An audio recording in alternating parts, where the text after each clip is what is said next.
The former Taft High School student shot in class takes a stand in a civil suit.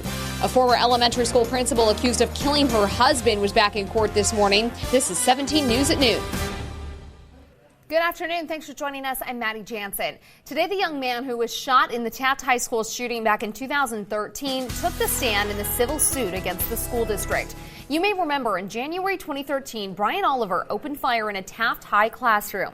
Then student Bo Cleveland was shot in the chest. He underwent more than 30 surgeries. Now his family is suing the district. The Cleveland family claims administrators ignored warning signs. In court last month, their lawyer, Daniel Rodriguez, shared reports that students and teachers sent to administrators in the months leading up to the shooting. This morning, when Cleveland took the stand, he talked about his interactions with Oliver in the years before the shooting. He said they didn't talk much, but that Oliver was always drawing. He recalled they had 3 classes together their junior year, the year of the shooting. The attorney asked him about one particular exchange. And during this conversation, did you tell Brian that you had watched the movie The Notebook over the weekend and thought about him? Yes. Why did you say this to Brian? I thought it was funny. I was just trying to lighten the mood. I would say that to anybody. Did you tell that to other people in your class? Yeah. Yes. When you said this to Brian, did he tell you anything in response? Yes. What did he tell you? That he had watched 5 serial killer movies and thought of me. Not a fair trade. During opening statements, attorneys representing the district argued the district should not be held responsible for the shooting. They say the blame should fall instead on the shooter, Oliver. In 2015, Oliver was sentenced to 27 years in prison. 17's Aton Wallace will have much more on the trial coming up tonight on 17 News at 5. A former elementary school principal accused of killing her husband was back in court this morning. Leslie Chance is accused of killing her husband, Todd Chance, back in 2013. Last week, a judge declared a mistrial in the case against Chance before the trial even began. A court spokesperson says the defense informed the court of a conflict, which led to the mistrial. It's possible a new start date could be pushed back weeks or even months. Chance faces life without the possibility of parole if a jury finds her guilty of first-degree murder. She was due in court this morning to get assigned a new trial date as well as a new defense attorney. The hearing, though, was pushed back until next Tuesday. Bakersfield police hope a good chunk of change will help crack the case of the missing McFarland city manager. John Wooner was last seen May 14th at Hillcrest Cemetery in Bakersfield. Now the Secret Witness program is offering a $5,000 reward for any information that leads to Wooner. You can contact Secret Witness by calling 322-4040, or you can call the Bakersfield Police Department at 327-7111. All right, thanks, Kevin. A new government report calls the situation at the border a ticking time bomb. Now, new images of overcrowded detention centers are fueling a wave of protests nationwide. NBC's Gabe Gutierrez is in El Paso with new details. These newly released images are offering the clearest picture yet of what a government watchdog describes as dangerous overcrowding at migrant detention facilities. The report from the Department of Homeland Security's Office of Inspector General reveals one senior manager called the situation a ticking time bomb. Government investigators toured several Border Patrol stations in Texas's Rio Grande Valley last month. In this photo, inspectors say 82 men were crammed in a cell with a capacity of just 41. One migrant held up a sign with the word help, writing he'd been in custody for 40 days. The report says at these facilities, children had limited access to a change of clothes, and 2 facilities had not provided children access to hot meals. Investigators were concerned that overcrowding and prolonged detention represent an immediate risk to the health and safety of DHS agents and officers and to those detained. Everyone deserves due process. Across the country, from South Florida to New Mexico to California, protests under the hashtag Close the Camps, demanding migrant detention centers be shut down. This is a horrific situation. No child should be treated and held in a facility for this period of time. Federal authorities have repeatedly said they're facing an unprecedented surge of migrants. We're burning the candle at both ends to try to reduce that backlog while continuing to support our partners at the border and processing fairly all the migrants who are coming to the border. It's super troubling. In El Paso, Dr. Lisa Ayub Rodriguez has treated migrant children after they were released. Children should not be in a place where they don't have access to their basic human needs. On Capitol Hill, House Democrats are now planning an oversight hearing on migrant detention for next week. Gabe Gutierrez, NBC News, El Paso, Texas. The CHP is encouraging safe driving during this 4th of July holiday with a maximum enforcement period. It starts at 6 o'clock tonight and runs through Saturday. Officers will be looking for people driving under the influence. Holding checkpoints is a proven way to reduce DUI-related crashes, and the CHP says announcing them ahead of time deters drunk driving. A large fire at a building owned by the Wonderful Company's out. Kern County Fire says flames broke out just before 11 last night at a processing building in Lost Hills. These are pictures and video. Kern County Fire tweeted of the scene. Fire crews say it appears to have started in a large commercial almond roaster. By 1:30 this morning, though, crews had knocked down those flames and no one was hurt. But firefighters estimate the fire caused about $500,000 worth of damage to the building. Bakersfield city leaders are putting the blame on Caltrans for a massive fire at a CarMax lot. It happened last Monday, starting as a grass fire that spread to cars at the lot on Colony Street. Flames damaged and destroyed nearly 90 cars. Investigators say it's possible the fire was sparked by the chains of a truck dragging something along Highway 99 near Taft Highway. Last week, Fire Chief Anthony Galageza said brush along the road wasn't cleared, and that created a fire risk. City Council passed a resolution Friday calling out Caltrans for not doing enough to maintain state highways in Bakersfield. Caltrans says Bakersfield's expansion makes it challenging to landscape freeways, which is already a low priority for road work. Welcome back in your 17 Health Watch. A new study suggests having very low cholesterol is not always a good thing. Researchers from Penn State tracked 96,000 healthy adults over 9 years, and they found people with LDL, or bad cholesterol levels below 70 milligrams per deciliter, had a higher risk of stroke caused by a brain bleed. And the risk increased even more among those whose LDL levels dipped below 50 milligrams per deciliter. New research from Brown University reveals when you exercise may be the key to losing weight. The study found people who worked out early in the morning were the most successful in shedding those extra pounds. But consistency was also important. People who exercised at the same time each day during the morning, afternoon, or evening had the highest levels of physical activity. As the summer continues to bring on the high temperatures, medical experts say everyone should be cautious of a possible life-threatening condition. Heat exhaustion symptoms can cause dizziness, fatigue, heavy sweating, headache, and nausea. Mark Hiller reports. This year's first heat wave served as a reminder just how stifling summer can be sometimes. It just takes everything out of me. You know, I don't have any pep. 79-year-old farmer Albert Broyan has worked outdoors all his life, no matter how extreme the heat gets.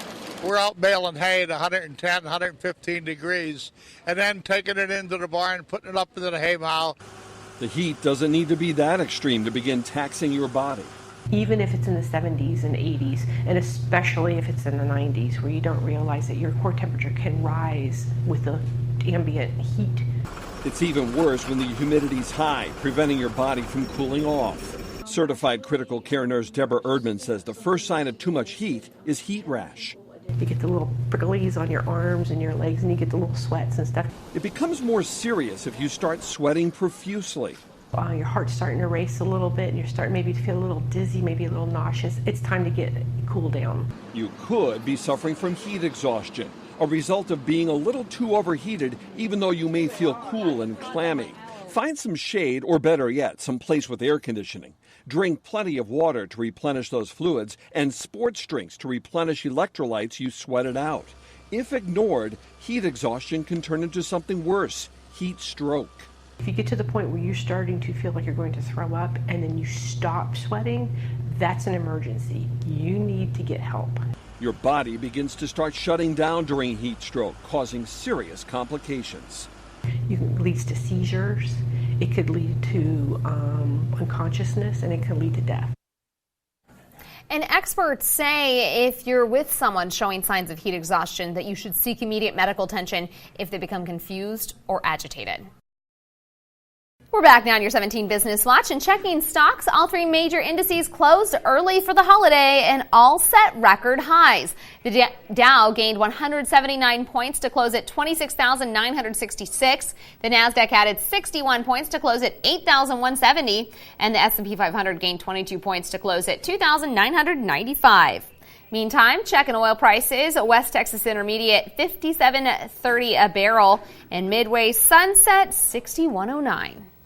Flying coach overseas is about to get better for Delta Airlines passengers. Delta Airlines is ramping up its service for international travelers flying in economy class. Starting in November, the airline will offer new premium extras, including welcome aboard cocktails, hot towel service, and bistro-style meals, which include a mix-and-match option. Coffee and tea service along with dessert will be served separately. And at the end of the flight, passengers and coach will be treated to chocolates. The reinvented main cabin service was designed by flight attendants to deliver a better experience for passengers flying on super long voyages. Delta says more international onboard enhancements are coming soon. Krispy Kreme is celebrating America with a patriotic donut collection. Fans only have one more day to get their hands on the Let Freedom Ring donuts, decorated with red, white, and blue icing and topped with patriotic sprinkles. As an added bonus, Krispy Kreme will reward members will get a free dozen of original glazed donuts when they purchase any dozen on July 4th. It's a new trend that some are calling the real-life Golden Girls. Older Americans, especially women, choosing to live together later in life to ease financial pressures and fight loneliness. NBC's Jeff Bennett takes us inside this growing trend.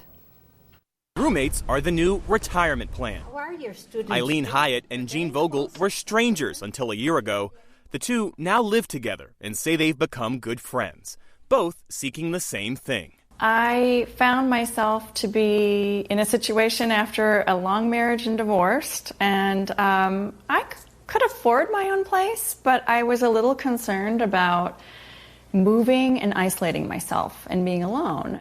I am very busy and I have lots of friends, but I was finding that I was lonely at home. Eileen is 74. She rents a room in her home to Jean, who's 55.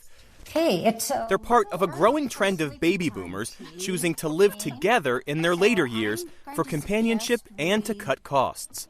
The number of Americans over 50 who live with a friend or unmarried partner jumped 75% in nearly a decade. For good reason. Home sharing can broaden social circles at ages when people might otherwise feel isolated. And many older Americans are looking for cheaper alternatives to living alone, since financial security is harder to come by. Today, currently, we have 50 million people over the age of 50 who have less than $50,000 saved for retirement. Wendy Burkhart is the co-founder and CEO of Silvernest, the online roommate matching service that Eileen and Jean use to find one another. I can see the amenities that she has here. Wendy started Silvernest after her father died 5 years ago, unexpectedly leaving her mother on her own. While she was in transition, she actually had a roommate, which was super helpful because she'd never lived on her own in her adult life. So having someone in the space with her was really beneficial for her and for me. Silvernest says it conducts comprehensive background checks and has successfully matched more than 60,000 housemates. Cheers to how you've helped them. Still, Jean and Eileen say they were hesitant at first. I was a little nervous because I have been independent for so long. And to have somebody in my house, I wasn't quite sure. But both quickly realized the built-in benefits. Having another person who is interested in my life, but also I'm not burdening my kids or leaning too heavily on my other friends. So you're really sharing more than just your home, you're sharing your life. Right. Yes, it is. It's a silver lining to the home sharing trend. We're not being sidelined in our lifestyles as we age, and we are able to share with each other and help each other through some of the rough spots in life. That was Jeff Bennett reporting. Welcome back. Are you planning on cooking out this 4th of July? A lot of people are, but there are some food safety warnings you should know about before you fire up the grill. 1 in 6 people will get food poisoning this year, and a lot of those cases will occur during the summer. Sarah Dolph has the story. It's a summer staple. Millions of Americans love cooking out, especially around the 4th of July, when we'll buy an estimated $400 million of beef, according to the USDA. But as the temperatures climb, so does the risk of foodborne illness. We generally see a spike in the number of foodborne illnesses like salmonella or E. coli during the summer months. Dr. Mindy Brashears says that's because bacteria grows more quickly at warmer temperatures. So the USDA recommends you keep 4 things in mind every time you fire up the grill. Clean, separate, cook, and chill. Wash your hands frequently while cooking. Keep raw meat away from cooked food. And when it does come to cooking, make sure it's done properly. We want our burgers to be cooked to 160 degrees internally, and we want you to use a food thermometer. Sausage should also be cooked to 160 degrees, steak to 145, and turkey and chicken to 165. Finally, leftovers should be refrigerated within an hour. That means making sure your cooler is stocked with ice if you're not near home. Simple steps that can help keep you, your family, and friends safe this grilling season. Sarah Dolph, NBC News. Also, make sure that you're doing any marinating in the refrigerator. The USDA says you should not leave it out on the counter. For more tips and information, visit foodsafety.gov.